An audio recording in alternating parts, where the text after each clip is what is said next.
नमस्कार, स्वागत है आप सबका हमारे खास कार्यक्रम देश देशांतर में। मैं हूं कवींद्र। रविवार को इथियोपिया में हुए विमान हादसे के बाद भारत समेत 45 देशों ने बोइंग 737 मैक्स 8 विमानों पर रोक लगा दी है।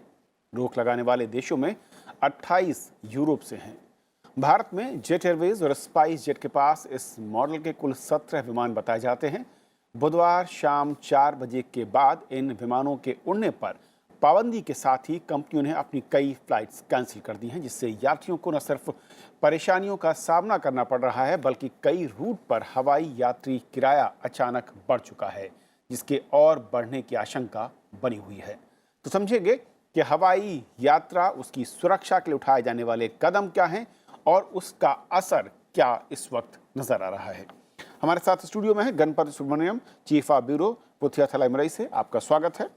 एच.एस. खोला साहब हैं, former director general civil aviation से। खोला साहब, बहुत बहुत स्वागत है आपका।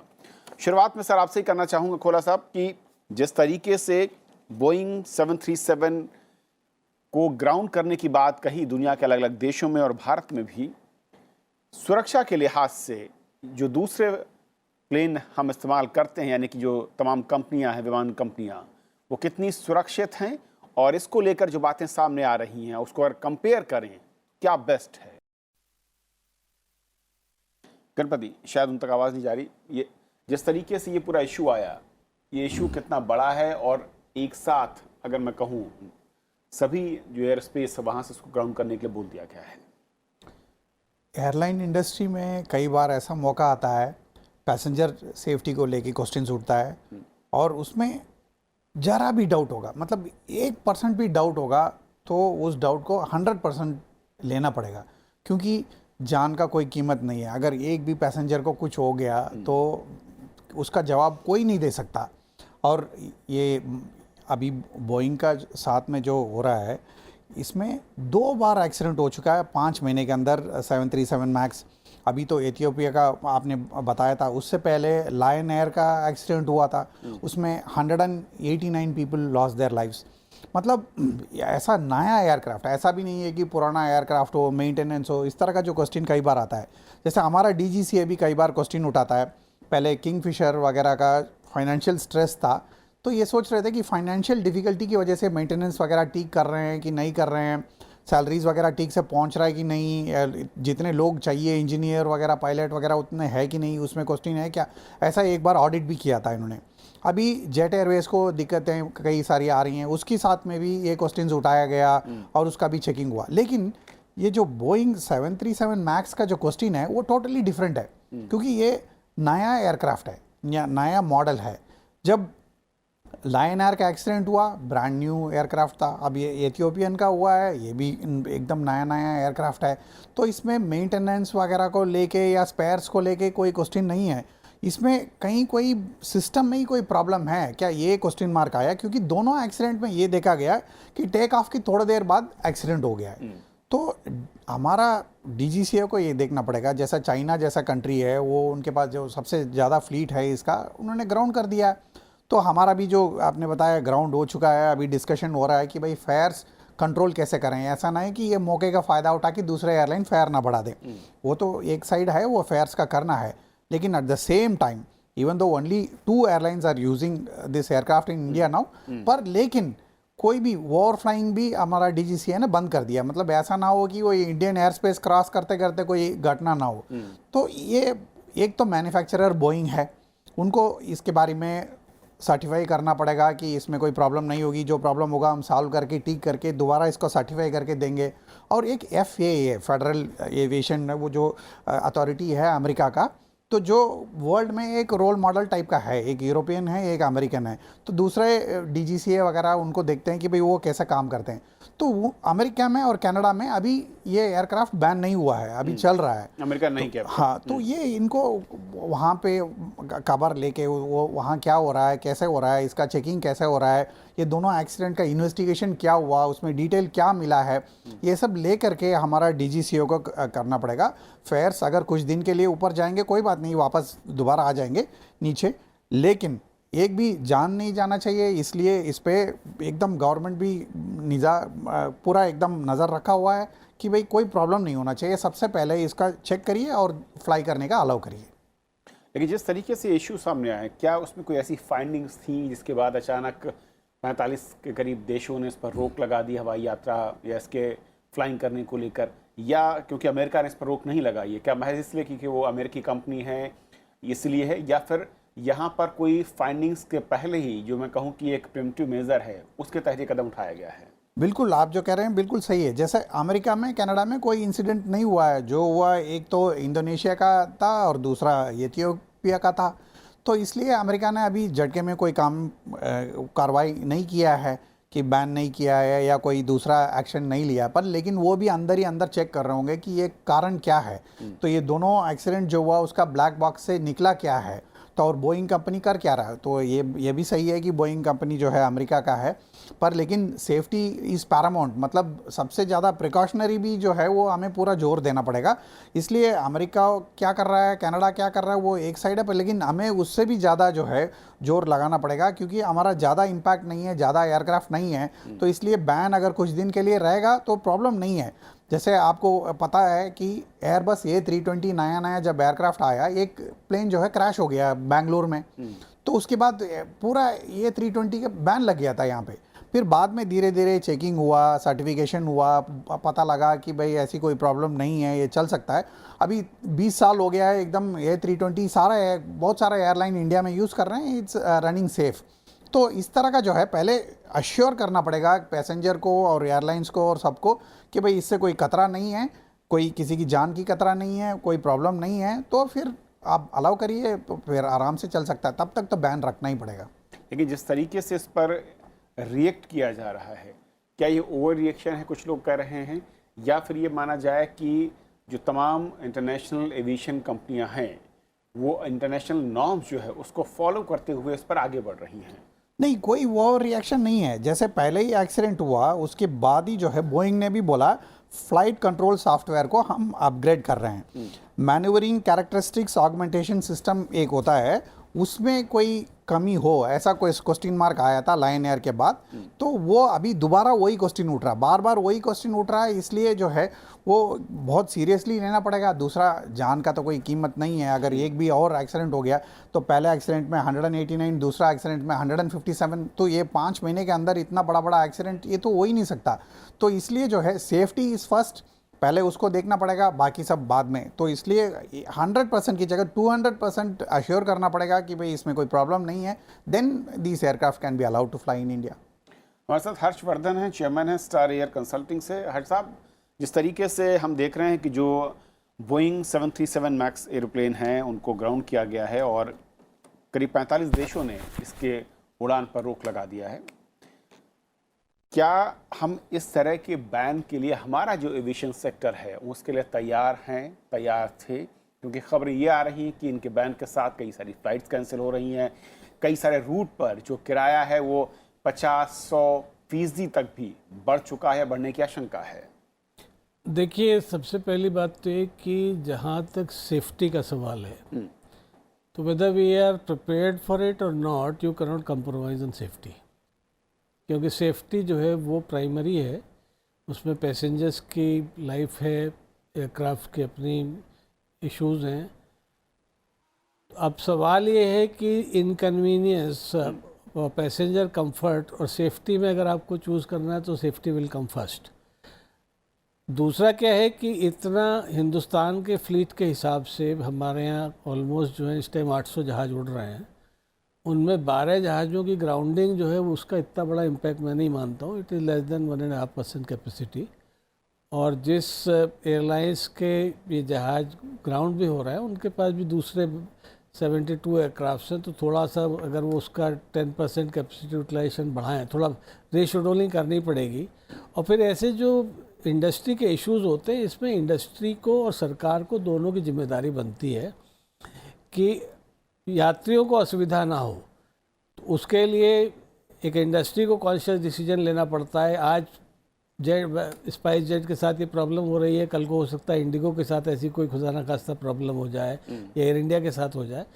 तो ये उनको एक कॉन्शियस डिसीजन लेके इस तरह के मौक़ों का नाजायज़ फ़ायदा नहीं उठाना चाहिए। फेयर्स को उन्होंने स्टेबलाइज़ करना चाहिए, एक दूसरे के साथ कोऑपरेट करके उन पैसेंजर्स को अपने यहाँ कोशिश कर एकोमोडेट करना चाहिए। और गवर्नमेंट ने अभी आज एक प्रेस कॉन्फ्रेंस करी और उसके बातचीत उन्होंने बताया है कि वो काफ़ी ऑपरेटर्स के साथ जो उनकी बातचीत हुई है, ऑपरेटर्स ने उन्हें सहयोग देने की पूरी आश्वासन दिया है। तो अभी देखते हैं कि कल परसों में क्या बिहेवियर रहता है। वैसे भी ये सीज़न जो है अभी पीक सीज़न नहीं है। पीक सीज़न 15 मार्च के बाद आना शुरू होता है। तो अभी 2-4 दिन का अभी हमारे पास गैप है। उतना गैप जो है हफ्ते 10 दिन में कैपेसिटी सेटल हो जाएगी। ग्राउंडिंग जो है, जो इस तरह की अब सिचुएशन बन रही है, उसमें मुझे लगता है थोड़ा लंबा टाइम लगेगा। ओके। और जो बात प्राइसिंग को लेकर आ रही गणपति की, जिस तरीके से है, क्योंकि ये अचानक सब कुछ हुआ है, लेकिन उसके बावजूद सेफ्टी फर्स्ट है, लेकिन जो यात्री हैं उनसे जिस तरीके के किराए वसूले जा रहे हैं, यहाँ हम लगातार कई रूट में देखा कि 3 से 4 ऐसे रूट हैं जहाँ पर ऑलरेडी करीब 50% तक किराया बढ़ चुका है। उपाय क्या है? सरकार इसमें किस तरीके से सहयोग कर सकती है? क्योंकि कंपनियां कहती हैं कि सरकार हमें सहयोग करे। इसमें सरकार का क्या रोल है और कंपनियों का रोल क्या है? सरकार को तो एकदम कड़ी नज़र रखना पड़ेगा इस पे, कि देखते रहना पड़ेगा कि कैसा बिहेवियर है। जैसा हर्षवर्धन जी ने बोला है कि अगर कहीं बढ़ाते हैं नहीं बढ़ाते हैं, ये देखना बहुत ज़रूरी होता है। आजकल तो फ्लेक्सिबल फेयर्स होते हैं कि सुबह एक फेयर होता है, शाम को एक फेयर होता है। कहीं ऐसा ना हो कि इर्रेस्पॉन्सिबल मौके का फ़ायदा उठाने का काम कोई कर रहा है, ये देखना पड़ेगा। दूसरा, कैपेसिटी खाली इससे कम हुआ है। जेट एयरवेज का कई सारा प्लेन वैसे भी ग्राउंडिंग हो गया है बिकॉज ऑफ फाइनेंशियल डिफ़िकल्टीज़।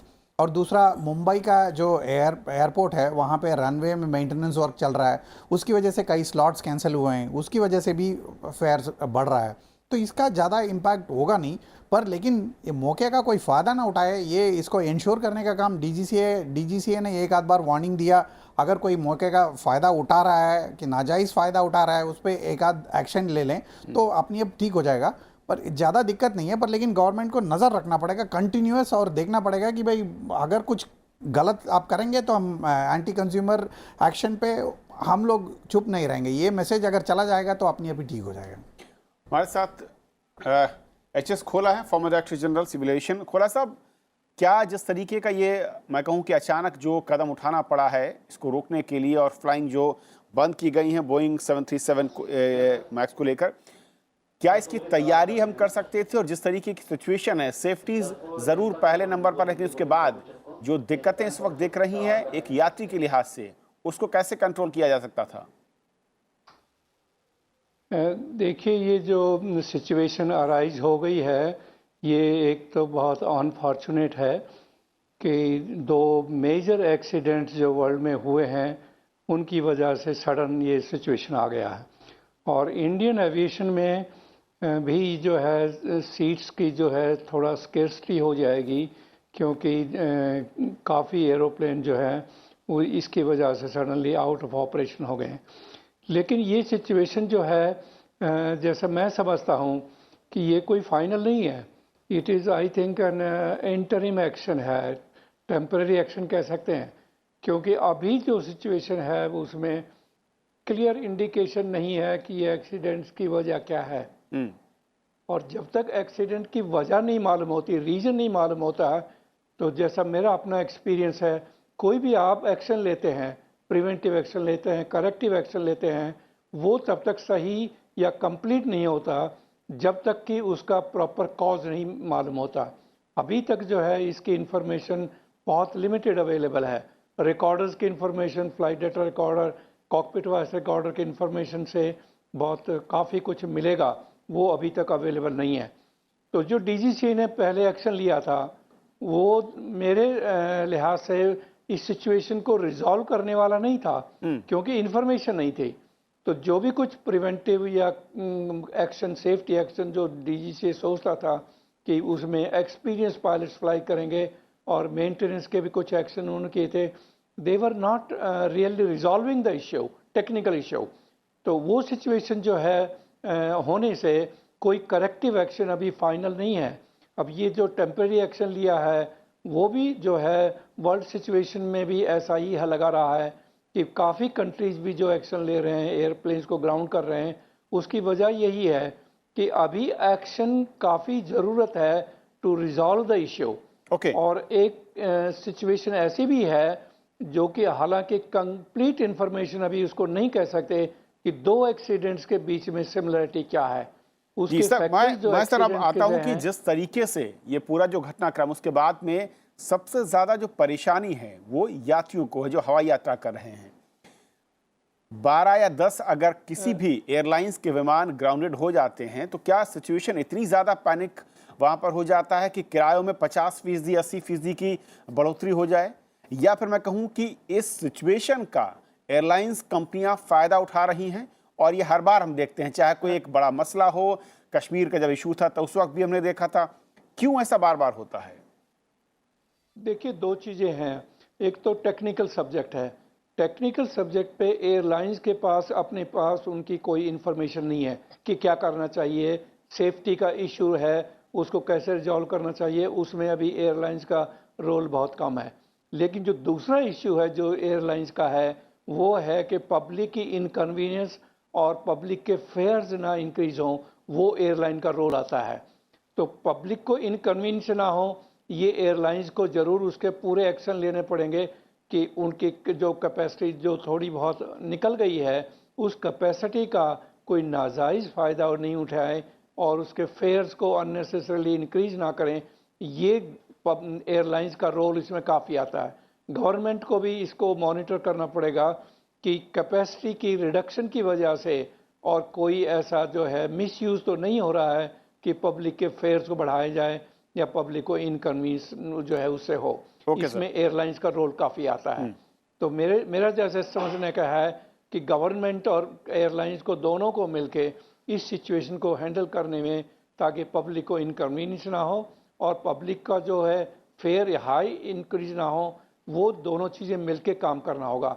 जहाँ तक सेफ्टी का इश्यू है वो लगता है मेरे को गवर्नमेंट को सिस्टम्स को वहाँ की जो फॉरेन अपनी एयरवर्दिनेस अथॉरिटीज़ हैं, पर्टिकुलरली यूएस का FAA और बोइंग कंपनी के साथ मिलके इंडियन गवर्नमेंट को भी जो है उसका जो है कोई समाधान निकालना पड़ेगा कि टेक्निकल प्रॉब्लम क्या है। हर्षवर्धन साहब, जिस तरीके से हम देख रहे हैं, क्योंकि ट्रेंड ये बार बार सामने आता है कि जब कोई आपात स्थिति होती है, कोई विषम परिस्थितियां होती हैं किसी खास इलाके में, एडवाइजरी के बावजूद कंपनियां फेयर किस हद तक ले जाती हैं, ये किसी के बस की बात नहीं है। जो रेगुलेटर मैं कहूँ सिस्टम है इसमें, उसका रोल क्या है और कंपनियां बार बार ऐसी हिमाकत करती क्यों हैं?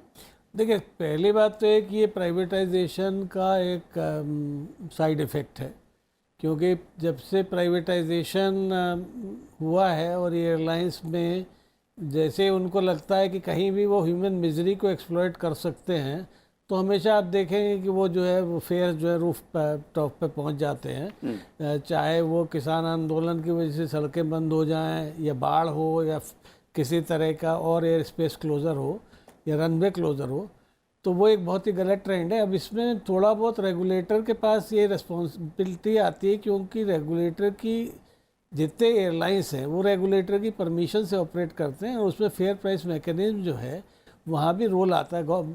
रेगुलेटर कैन नॉट इंटरफियर जो उनका जो डे टू डे का फेयर मैकेनिज्म है, क्योंकि वो less is fair free economy पे बेस्ड है, डीरेगुलेटेड इकोनॉमी में। पर जहाँ पे कोई भी फोर्स मेजर इशू है, किसी स्पेशल कारण की वजह से वो इशू आ रहा है, ऐसे में गवर्नमेंट और रेगुलेटर लॉ ऑफ लैंड जो है वो प्रिवेलेंट हो जाता है। अगर वो गवर्नमेंट जो है सिर्फ एक काम करे कि ऐसे में वो पीक फेयर का लेवल डिफाइन कर दे। अभी वो कहते हैं, वो भी उन्होंने विवेक में छोड़ रखा है कि भाई आप करते रहिए। अगर आप वो गवर्नमेंट एक पीक फेयर का लेवल डिफाइन कर दे कि ये this should be the peak fare at this time for next 7 days, it takes 7 to 10 days to stabilise the situation. अगर वो पीक फेयर का लेवल डिफाइन कर देंगे तो ये सिचुएशन नहीं आएगी। BS सिवाच हमारे साथ हैं, महानिदेशक एविएशन सेफ्टी इंडिया से। सिवाच साहब, जिस तरीके से बोइंग 737 के बाद जो हालात हैं, इसे कैसे रिजॉल्व करने की दिशा में देखें, क्योंकि इसके चलते सेफ्टी सब लोग ये मानते हैं कि पहला प्रायोरिटी होनी चाहिए, लेकिन इसके साथ साथ जो दिक्कतें आ रही हैं खासकर हवाई यात्रियों को लेकर, इन दोनों में जो बैलेंस फैक्टर है उसको कैसे आप देखते हैं? देखिए, ये बहुत बड़ी दुखद घटना हुई है।